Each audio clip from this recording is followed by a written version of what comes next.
కానీ concrete work నుంచి చేయాలి ಕರ್ಕೊಂಡು ಹೋಗ್ತೀರಿ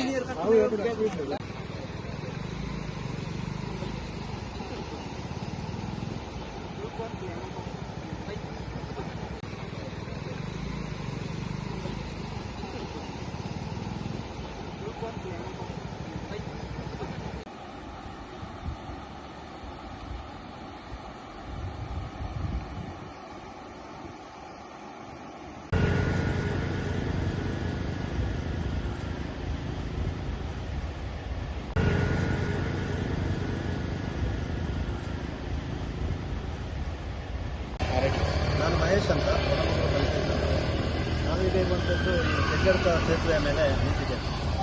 ಬೆಟ್ಟಂಪಾಡಿ ಗ್ರಾಮಕ್ಕೆ ಸಂಬಂಧಪಟ್ಟಂತಹ ಈ ಸೇತುವೆ ಬಹಳ ವರ್ಷದಿಂದ ಸುಮಾರು 5-6 ದಶಕಗಳಂತ ಹೇಳ್ಬೋದು. ಸ್ವಾತಂತ್ರ್ಯ ಪೂರ್ವದಿಂದಲೂ ಈ ಸೇತುವೆ ಇದೇ ರೀತಿಯಲ್ಲಿ ಇದೆ. ಈ ಸೇತುವೆಗೆ ಒಂದು ಗ್ರಹಣ ಬಡಿದಿದ್ದು ಅಂತ ಏನಂತ ಹೇಳಿದರೆ, ಈ ರಸ್ತೆ ಈ ಹಿಂದೆ PWD ರಸ್ತೆ ಆಗಿತ್ತು.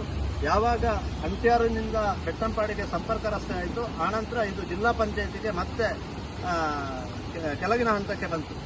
ಆನಂತರ ಈ ರಸ್ತೆಯನ್ನು ಗಮನಿಸುವವರು ಯಾರೂ ಇಲ್ಲದೆ ಮತ್ತು ಈ ಸೇತುವೆ ಬಗ್ಗೆ ಗಮನ ಹರಿಸತಕ್ಕಂಥ ಅಲ್ಲಿಂದ ಸ್ವಾತಂತ್ರ್ಯ ಪೂರ್ವದಿಂದ ನಾವು ಏನು ಹೇಳ್ತಾ ಬಂದಿದ್ದೇವೋ ಅಲ್ಲಿಂದ ಇಲ್ಲಿವರೆಗಿನ ಶಾಸಕರಾಗಲಿ ಸಂಸದರಾಗಲಿ ಯಾರೂ ಕೂಡ ಇದರ ಬಗ್ಗೆ ಒಂದು ಮುತುವರ್ಜಿ ವಹಿಸದ ಕಾರಣಕ್ಕೋಸ್ಕರ ಈ ಸೇತುವೆ ಇವತ್ತಿಗೂ ಕೂಡ ಈ ಭಾಗದ ಒಂದು ಜನಸಾಮಾನ್ಯರಿಗೆ ಮರೀಚಿಕೆಯಾಗಿದೆ. ಮುಳುಗು ಸೇತುವೆಯನ್ನು ಎತ್ತರಿಸುವಂತಹ ಕಾರ್ಯ ಮರೀಚಿಕೆಯಾಗಿ ಉಳಿದಿದೆ ಅಂತ ಹೇಳಿದರೆ ತಪ್ಪಾಗಲಿಕ್ಕಿಲ್ಲ. ಆದರೆ ಕಳೆದ ಬಾರಿ ಪುತ್ತೂರು ವಿಧಾನಸಭಾ ಕ್ಷೇತ್ರದ ಶಾಸಕರಾಗಿರತಕ್ಕಂಥ ಸಂಜೀವ ಮಠಂದೂರ್ ಅವರು ಮುತುವರ್ಜಿ ವಹಿಸಿಕೊಂಡು ಏನು ಪುತ್ತೂರಿನಿಂದ ಪಾಣಾಜೆಗೆ ಪರಲಡ್ಕ ದೇವಸ್ಯ ಮಾರ್ಗವಾಗಿ ಪಾಣಾಜೆಗೆ ಸಂಪರ್ಕಿಸತಕ್ಕಂತಹ ಹಳೆಯ ಈ ರಸ್ತೆಯನ್ನ ಮತ್ತೆ ದೇವಸ್ಯದಿಂದ ದೇರ್ಲದವರೆಗಿನ ರಸ್ತೆಯನ್ನಾಗಿ PWDಗೆ ಹಸ್ತಾಂತರ ಮಾಡುವ ಮುಖಾಂತರ ಈ ರಸ್ತೆಗೆ ಕಾಯಕಲ್ಪ ಕೊಡತಕ್ಕಂಥ ಒಂದು ಕೆಲಸವನ್ನ ಮಾಡಿದ್ರು. ಅದೇ ಸಂದರ್ಭದಲ್ಲಿಯೂ ಕೂಡ ಈ ಸೇತುವೆಯನ್ನ ಮೇಲ್ದರ್ಜೆಗೆ ಏರಿಸಬೇಕಂತೇಳಿ ನಾವು ಇಲ್ಲಿನ ನಾಗರಿಕರು, ಬೆಟ್ಟಂಪಾಡಿ ಪಂಚಾಯತ್ ಪ್ರತಿನಿಧಿಗಳಿರ್ಬೋದು, ಒಳಮುಗುರು ಗ್ರಾಮ ಪಂಚಾಯತ್ ಪ್ರತಿನಿಧಿಗಳಿರ್ಬೋದು, ಇವರೆಲ್ಲರೂ ಕೂಡ ಸೇರಿಕೊಂಡು ಅವರಿಗೆ ಒತ್ತಾಯವನ್ನ ಮಾಡ್ತಾ ಬಂದಿದ್ದೆವು.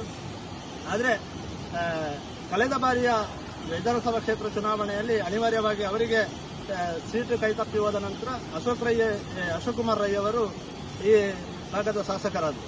ಅವರು ಈ ಭಾಗದ ಈ ಸೇತುವೆಯನ್ನು ಎತ್ತರಿಸಬೇಕನ್ನೋ ನಿಟ್ಟಿನಲ್ಲಿ ಸುಮಾರು 3 ಕೋಟಿಯ ಪ್ರಾಜೆಕ್ಟ್ ಅನ್ನ ಈಗಾಗಲೇ ಅನುಷ್ಠಾನ ಮಾಡಿ ಅದರ ಶಿಲಾನ್ಯಾಸ ಕಾರ್ಯಕ್ರಮವನ್ನು ಕೂಡ ಮುಗಿಸಿದ್ದಾರೆ.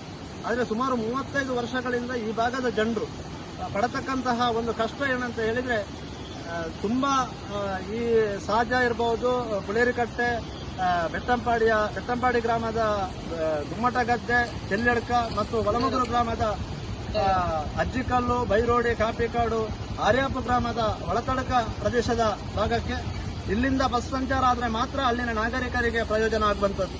ಆದರೆ ಮೊನ್ನೆಯ ಒಂದು ಸಂದರ್ಭದಲ್ಲಿ ಮಾನ್ಯ ಜಿಲ್ಲಾಧಿಕಾರಿಗಳು ಇಲ್ಲಿಗೆ ಭೇಟಿ ನೀಡಿದ ಸಂದರ್ಭದಲ್ಲಿ ಏನೋ ಲೋಕೋಪಯೋಗಿ ಇಲಾಖೆಯ ಇಂಜಿನಿಯರ್ಗಳು ಒಂದು ಮಾಹಿತಿಯನ್ನು ನೀಡಿದ್ರು, ಈ ಸೇತುವೆ ಶಿಥಿಲಗೊಂಡಿದೆ ಅಂತೆ. ಆ ಕಾರಣಕ್ಕೋಸ್ಕರ ಈ ಸೇತುವೆಯಲ್ಲಿ ಘನವಾಹನ ಸಂಚಾರವನ್ನು ನಿಷೇಧ ಮಾಡಿದ್ದಾರೆ.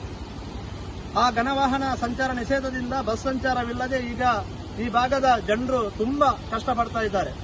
ನಾವು ಈ ಮಾಧ್ಯಮದ ಮೂಲಕ ವಿನಂತಿ ಮಾಡಿಕೊಳ್ಳುವುದಂತ ಹೇಳಿದ್ರೆ, ಏನು ಇದಕ್ಕೆ ಈಗ ಶಿಲಾನ್ಯಾಸ ಆಗಿದೆ, 3 ಕೋಟಿಯ ಏನೊಂದು ಸೇತುವೆ ನಿರ್ಮಾಣಕ್ಕೆ ಅನುದಾನವನ್ನು ಮೀಸಲಿಟ್ಟಿದ್ದಾರೆ.